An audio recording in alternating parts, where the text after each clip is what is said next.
Welcome to the Storytellers, the radio show and podcast that features those who choose to leave their mark on the world through the art of story. I'm your host, Grace Sammon. I look forward to our time together today. Now, let's meet our storyteller. Pat Rullo is an inspiration. She's an author of multiple books. She hosts multiple radio shows. She heads the network of Speak Up Talk Radio. She hosts 3 shows of her own. She heads the International Firebrand Book Awards, the Positive Change Podcast, and the Podcast Doctor. I could not be more excited to have her and talk about all of these things here on the Storytellers. I have to tell you, Pat, welcome to the Storytellers microphone. Oh my gosh, thank you. Thank you so much for having me. I've been looking forward to this now for a couple months. Well, I couldn't be more happy to have you because, quite honestly, you are an inspiration for my work. I have had the great gift of writing for many, many years, now doing radio shows. And when I found about you and Firebird Book Awards and the Positive Change Podcast Awards, you really inspired me because of all you do. But this really came to you, if I'm correct, 16 years ago with an experience with your mom. Would you tell us about that? Sure. Yeah, I was just busy minding my own business, having a wonderful life. I had my own employee benefits company. And in 2008, my mom, who was 78 years old, she was working at a bridal salon and she tripped over a building code violation. It was a big piece of wood between the stockroom and the showroom that shouldn't have been there. The owner never fixed it. The city didn't come back to fix it. And so one day, as my mom was carrying a veil from the stockroom to the showroom, she fell and did some damage to her shoulder. I was in Arizona at the time. We had a place out there and in Ohio too. So I wasn't home. And so she immediately had a neighbor take her to the hospital and the doctor, and they suggested a total reverse shoulder replacement. Whether that was necessary or not, I never really knew. But they hurried up with that surgery. And then she was actually having a heart attack during the procedure and 9 hours after the procedure in the recovery room that went undiagnosed for 9 hours. They kept doing EKGs that said heart attack in progress, but nobody was reading it, or I don't know what was going on there. So yeah, that left her in the hospital for 4.5 months. And no one ever spoke about it. Nobody ever told us what really happened. And at every turn, I knew that I had to be there because I got this information the very next day when a doctor who I didn't know found me in the hallway. He pulled me into a small conference room, closed the door, handed me a manila envelope, and he said, "This stinks, and you need to do something about it." So, I was scared to death. I opened up this envelope, and in there were the 4 EKG rhythm strips that clearly said myocardial infarction in progress.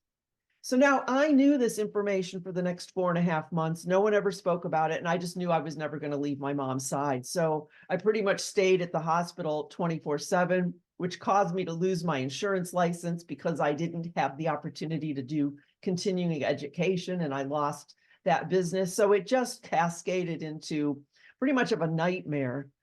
She finally got out of the hospital, and only because I was there as a patient advocate, I think, just because there was another set of eyes and ears, and pretty well damaged. She couldn't really do too much. So yeah, that's when it really started. About a year into that, I felt like I was having PTSD with some of the situations that happened. And one day I thought, I just have to start writing this down. And I started writing, putting it on paper. And as I was doing that, I realized, oh my gosh, if this is happening to me, it's happening to other people as well. So that book got published, which led to loads of speaking events, which led to the radio. And as I was interviewing people for my radio show, which were primarily physicians and people in the healthcare industry, I realized that there were so many of them had written books and had never really had the opportunity to get their books out there and be interviewed. So that then gave me the idea to do the Authors on Fire podcast, which then just kind of organically morphed into the Firebird Book Awards. And with all my work with radio, the podcast awards kind of came about. So yeah, from bad came all of this wonderful, exciting goodness. Well, and we should just pause for a minute and say the name of the book is Speak Up and Stay Alive. I have found in my own life, both for my parents, myself, my loved ones, being a patient advocate is the defining thing that makes outcomes positive for people. Absolutely. So I'm so glad you did that. And I also think that your life message here is really important, that it is bad things sometimes lead to great things. Have to find. You just have to hang in there with it, you know? Yeah, because when you're in the middle of it and you're looking at it, you're not going to find anything that makes any sense or anything good, or no little nugget that you could use at the time. Sometimes you just need that little bit of time to stand back, and either it comes to you or you come to it, but eventually it connects and you find out, wow, now I know why that happened.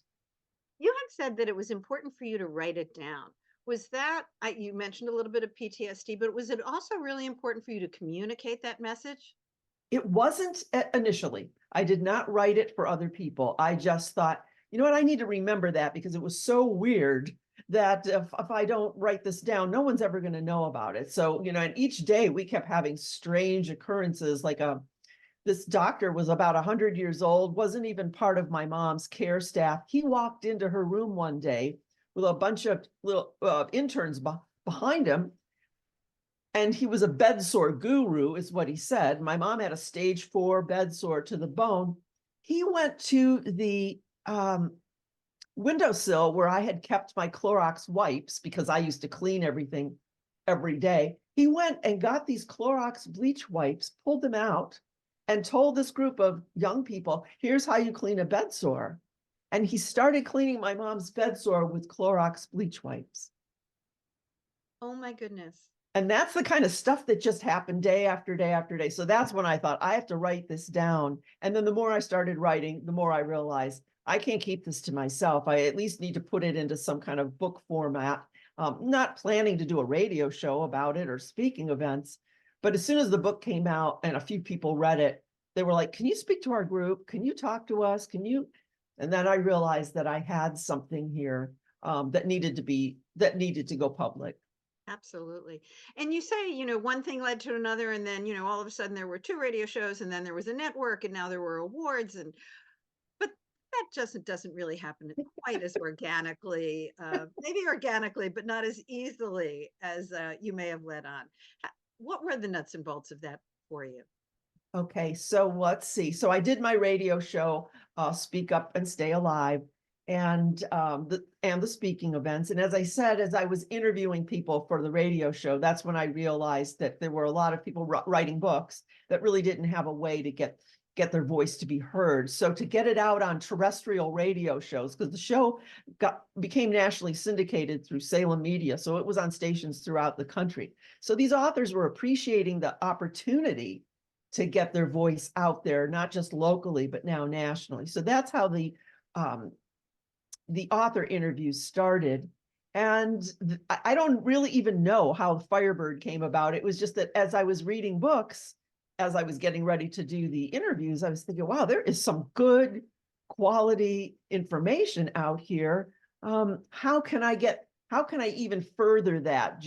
Not just being the voice and audio, what more can I do with that? And some way the book awards came, and it took a couple years for me to kind of silently think through that.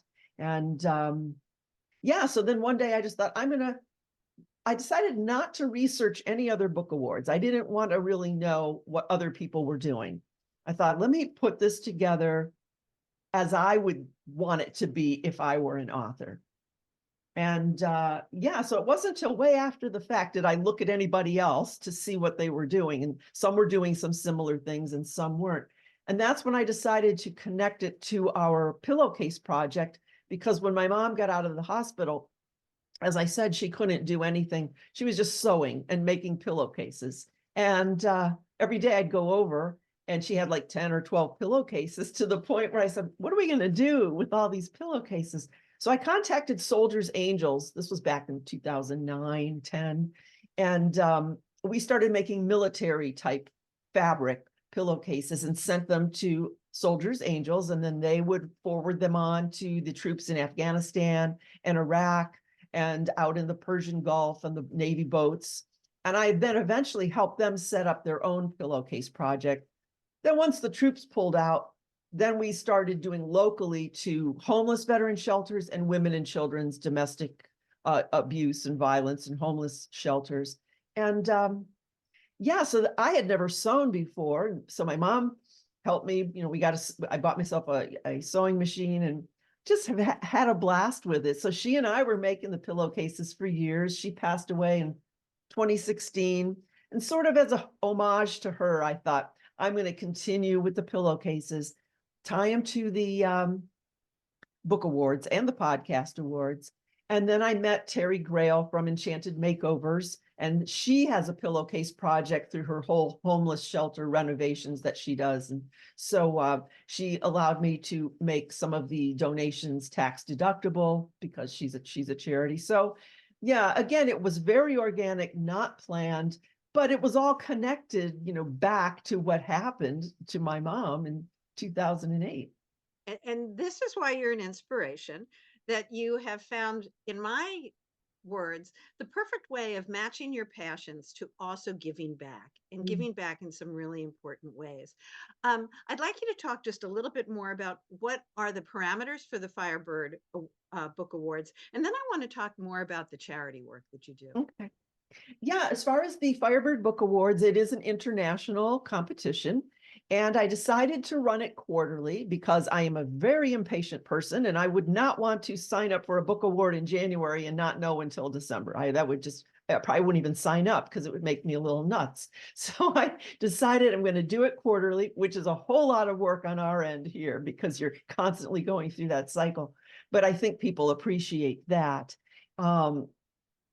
Yeah, and it's open to all genres. And basically it's a simple, sign up, send us your manuscript via email. And yeah, I've got about 23 judges throughout it's not even the country, actually a couple in Europe. And so as soon as we get the entries, we send them off to 2 judges, and all the judges work from the same 20 questionnaire. Same 20 questions. They grade it 1 through 5 for each question. And then when they're done with that, they send it back to me. So I am not a judge.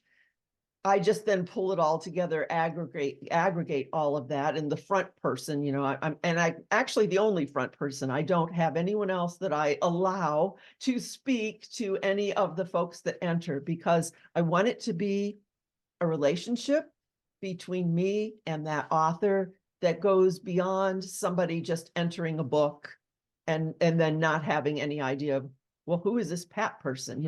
I want there to be that relationship to the point that we even call it Firebird Family of Friends. So it's open to all genres. Do you have to have a new release, or can more seasoned authors? That's a good question. No, and I left that open. We don't care if it's a new release or if you published it, in 1995, because I feel that if the book is good in 95, it's still good today. Now, obviously, if it didn't season well with, say, medical information, that becomes outdated. But if somebody writes a great fiction book in 95, it's still good. And it can help them add new life to that book and spur them on to keep going. I think it's just a way to keep that positivity going, to realize that a third party does appreciate what they're doing, and it keeps them on track to keep writing. And that's the perfect segue, since you said positive, for the Positive Change podcast. You do a very similar thing for podcasts. Absolutely. It's tied to the Pillowcase Project. And that's like a tighter group than the Firebird Book Awards for some reason. I have a tighter group of judges, maybe 8 or 10, but we do listen to up to 9 episodes. So again, I didn't look around to see what anyone else was doing. I did after the fact, and I realized that some podcast awards tell the host to send us your best or put together several segments of your best. And I thought, you know what, that's not a real experience. A real listener is going to go to Apple or Spotify or wherever and they're going to listen to a couple of them, maybe 3 or 4. And that's when I thought I want our judges to listen to maybe up to 9 of them so that they really hear the good, the bad, what's consistent, what's not consistent, and really get a true feeling for what that podcast is all about. And unlike the book awards where I can't possibly read all of the books, I do listen to all of the podcasts that come in for the Positive Change Awards. And for full transparency, I submitted both this show, The Storytellers, and my other radio show, Launchpad, to the Positive Change. But the reason I did, and very gratified that we were multi-award winning. Yes, you were. On both shows. But the reason I submitted was because of how you handle your nonprofit work. I don't know if all listeners know that when authors or podcasters, radio show hosts submit their works, there's a fee involved and there's a commitment involved. And I only submitted to you. And I did that because I am inspired by your back of the house, that you are always paying it forward. Not only are you giving authors and radio show hosts and podcasters that ability to say, hey, I just won X number of awards with these 2 platforms, but that you're giving back to society. So that's got to be a real core value that goes back maybe to your mom. Yeah, it means a lot to me because she and I kind of started that. And again, not with any plan. It's just we took a bad situation and we thought, what could we do to help make other people happy? And I have to tell you, Grace, and I say this all the time, my favorite part of this pillowcase project is the anonymity of it. When I'm making pillowcases in my sewing room, I have no idea who is going to sleep on that pillowcase. And by the same token, the person that receives it has no idea who made it.